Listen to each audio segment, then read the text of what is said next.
இது மகிமை நேரம்.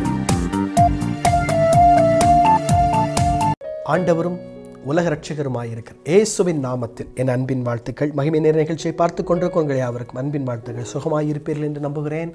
கர்த்தர் உங்களை ஆசீர்வதித்திருப்பார் என்று நம்புகிறேன். நீங்கள் செழித்திருக்கும்படி, நீங்கள் சுகமாயிருக்கும்படி உங்களுக்காக நான் வேண்டிக் கொள்கிறேன். தொடர்ச்சியாக நாம் தானியேல் எழுதின தீர்க்க தரிசன புஸ்தகத்தை தியானித்துக் கொண்டிருக்கிறோம். இந்த நாளில் 5ஆம் அதிகாரத்திற்காக நாம் வருவோம். 5ஆம் அதிகாரம், 6ஆம் அதிகாரம், இந்த 2 அதிகாரங்களை இந்த நாளிலே நம்ம அவுட்லைனை கொஞ்சம் வேகமாய் நாம் பார்த்து கடந்து போகலாம். 5ஆம் அதிகாரம்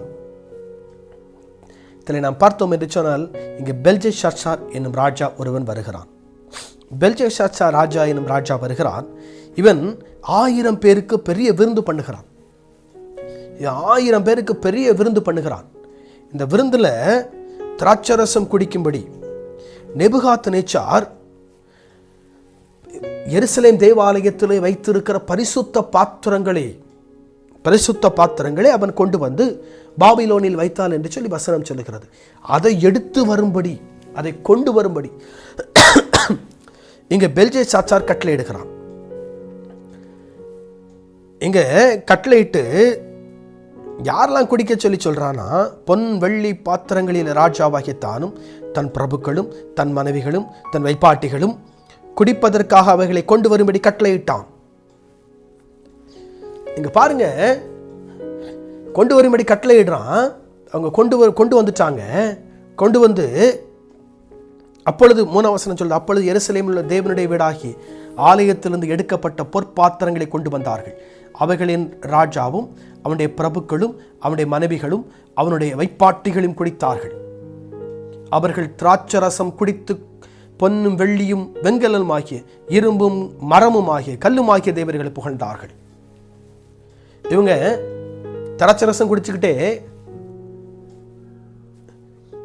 ஆராதிக்க துதிக்கத்தக்க ஒருவரை மறந்து கைகளால் உண்டாக்கப்பட்ட அவற்றை புகழ்ந்து ஆராதித்துக் கொண்டிருக்கிறார்கள். அதை சேவித்துக் கொண்டிருக்கிறார்கள். அப்படி பண்ணிட்டு இருக்கும்போது திடீர்னு 5ஆம் வசனம், அந்நேரத்திலே மனுஷனுடைய கை விரல்கள் தோன்றி விளக்குக்கு எதிரான ராஜாவின் சாந்து பூசப்பட்ட சுவரிலே எழுதிற்று. எழுதின அந்த கையிருப்பை ராஜா கண்டான். அப்பொழுது ராஜாவின் முகம் வேறுபட்டது. அவனுடைய நினைவுகள் அவனை கலங்க பண்ணினது. அவனுடைய இடுப்பின் கட்டுகள் தகழ்ந்தது.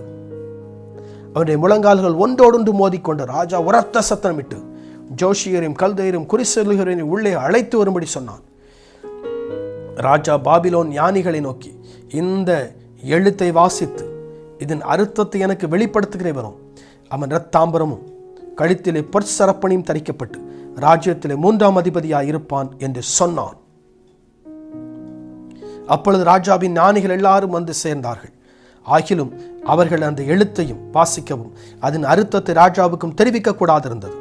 அப்பொழுது ராஜாவாகிய பெல்ஷத்சார் மிகவும் கலங்கினான். அவனுடைய முகம் வேறுபட்டது. அவனுடைய பிரபுகள் திகைத்தார்கள். இது இப்படி நடந்துகிட்டு இருக்கும்போதே ராஜா பயப்படுறான், கலங்குறான், ராஜா திகைக்கிறான். நடந்துகிட்டு இருக்கும்போதே 10ஆம் வசனத்தில், ராஜாவுடைய பிரபுக்களும் சொன்னவைகளை ராஜாத்தி கேள்விப்பட்டு விருந்து சாலைக்குள் பிரவேசித்தாள். அப்பொழுது ராஜாத்தி, ராஜாவே நீர் என்றும் வாழ்க, உடைய நினைவுகளுமே கலங்க பண்ணுவோம், உடைய முகம் வேறுபட வேண்டியதில்லை. உடைய ராஜ்யத்தில் ஒரு புருஷன் இருக்கிறான், அவனுக்குடைய பரிசுத்த தேவனுடைய ஆவி இருக்கிறது. உடைய பிதாவின் நாட்களில் வெளிச்சமும் விவேகமும் தேவர்களின் ஞானத்துக்கு ஒத்த ஞானம் அவனுக்கு காணப்பட்டது. ஆகையால் உடைய பிதாவாகிய நேபுகாத்நேச்சாரும் ராஜாவாகிய அவனை ராஜா சாஸ்திரிகளுக்கும் ஜோஷியருக்கும் கல்தேயரு குறிச்சர்களுக்கு அதிபதியாக வைத்தார்.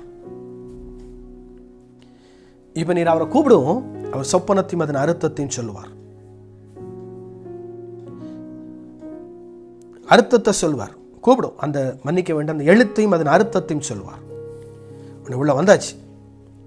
வந்த உடனே ராஜா சொல்றாரு, எழுத்து தோன்றிற்று, அதை என்னால் வாசிக்க முடியல, சுவரில் எழுதியிருக்கிறது, எழுத்து தோன்றிட்டு வாசிக்க முடியல. அப்போது இங்கே இந்த பெல்ஷத்சாருக்கு முன்னாலே தானியேல் இங்கே அதன் எழுத்தை வாசித்து அதன் அர்த்தத்தையும் அவர் சொல்லுகிறதை பார்க்க முடியும். அதன் அர்த்தத்தையும் சொல்லுகிறதை இங்கே பார்க்க முடியும். அதனுடைய கையிருப்பு என்னவென்று சொன்னால், எழுதப்பட்ட எழுத்து என்னவென்றால் மெனே மெனே தெக்கேல் உப்பாசின், மெனே மெனே தெக்கேல் உப்பாசின். இதை அவரால் விளங்கி கொள்ள முடியலை, சொல்ல முடியலை. இங்கே அர்த்தத்தை சொல்கிறாரு.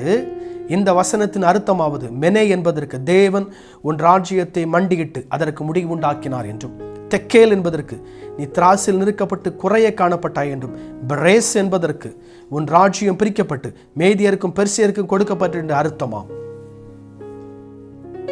சொன்ன உடனே அப்பொழுது பெல்ஷாத்சார் தானியேலுக்கு இரத்தாம்பரத்தையும் அவனுடைய கழுத்தில் பொற்சரப்பணியை தரிப்பிக்கவும் ராஜ்யத்தில் அவன் 3ஆம் அதிபதியாக இருக்கவும் என்று அவனை குறித்து பலமுறை கட்டளையிட்டான்.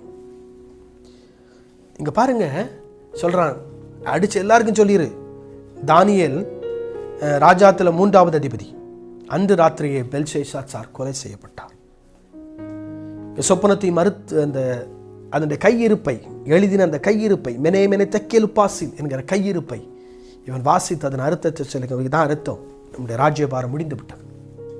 6ஆம் அதிகாரத்துக்கு நாம் நேரடியாக வரலாம். 6ஆம் அதிகாரத்தில் தரியு என்கிற மன்னன் ஆளுகை செய்யும்படியாக வருகிறான். தரியு என்கிற மன்னன் ஆளுகை செய்யும்படியாக அவர் வருகிறார். தரியு மன்னன் ஆளுகை செய்ய வரும்போது இங்கே தரியுவுக்கு ஒரு காரியம் தோன்றுகிறது. மன்னனாக இருக்கிற தரியுவுக்கு ராஜாவை முக்கியமான பொறுப்புகளில் தானியேலை உயர்த்தி வைக்கணும். ராஜ்யம் முழுவதுக்கும் அதிகாரியாக வச்சிடணும். ராஜ்யம் எல்லாத்துக்கும் தானியேல் அதிகாரியாக வச்சிடணும் அப்படின்னு ராஜாவுக்கு ஒரு எண்ணம். ஏன்னா தானியேல் நீதிமான், உண்மையானவன், நேர்மையானவன், பரிசுத்த தெய்வத்தை பரிசுத்தமாய் ஆராதிக்கிற ஒருவன். ஆகவே இவனை உயர்த்தி வச்சிடணும் ராஜாவுக்கு எண்ணம். உடனே ராஜா என்ன செய்கிறாரு, எல்லாருக்கும் மேல தானியேலை உயர்த்தி வைக்கணும்னு எண்ணம் வந்துட்டு அதை முடிவும் பண்ணிச்சார். இது எப்படியோ இந்த கல்தையர், ஜோஷியர், குறி சொல்றவங்களாம் அறிஞ்சு ராஜாட்ட போய் ரகசியமாக ஒரு திட்டம் போடுறான். ராஜாவை 30 நாள் வரைக்கும் உம்மை தவிர வேற யாரையும் ஆராதிக்க கூடாது.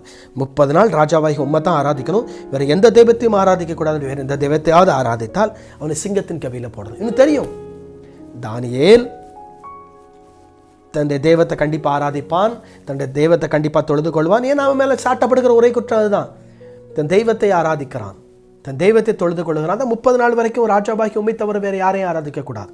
இந்த கட்டளை பிறந்த உடனே தானியேலுக்கு தெரிஞ்சுட்டு கட்டளை பிறந்துட்டுன்னு, ஆனால் கவலைப்படலை. எருசலேமுக்கு நேராய் தன் பலகணிகளை திறந்து வைத்து தன் தெய்வத்தை நோக்கி, பரிசுத்த தெய்வத்தை நோக்கி, இன்றும் ஜீவிக்கிற ஆண்டவரை நோக்கி, பழைய ஏற்பாட்டின் காலத்தில் யெகோவாக, புதிய ஏற்பாட்டின் காலத்தில் இயேசுவாகி வெளிப்பட்ட வார்த்தையாகிய தெய்வத்தை நோக்கி அவன் ஜெபிக்கிறான். இந்த கூட்டம் கூடி வருது.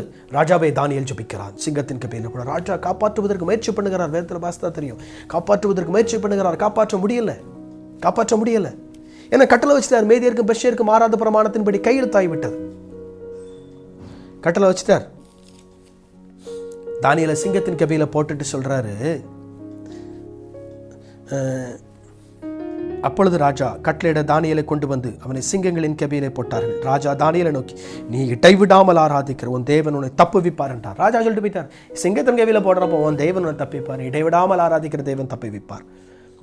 20ஆம் வசனம், ராஜா கெபியின் கிட்ட வந்த போது துயரசுத்தமாய் தானியேலை கூப்பிட்டு, தானியேலே, ஜீவனுள்ள தேவனுடைய தாசனே, நீ இடைவிடாமல் ஆராதிக்கிற உன் தேவன் உன்னை சிங்கங்கள் தப்புவிக்க வல்லவராயிருந்தாரே என்று தானியேலை கேட்டான். அப்பொழுது தானியேல், ராஜாவை நீர் என்றும் வாழ்க, சிங்கங்கள் என்னை சேதப்படுத்தாதபடிக்கு தேவன் தம்முடைய தூதனை அனுப்பி அவைகளின் வாய்களை கட்டி போட்டார். அதோ என்றால், அவருக்கு முன்பதாக நான் குற்றமற்றவனாய் காணப்பட்டேன், ராஜாவும் முகமுக்கும் நான் நீதிக்கேடு செய்யவில்லை என்றான்.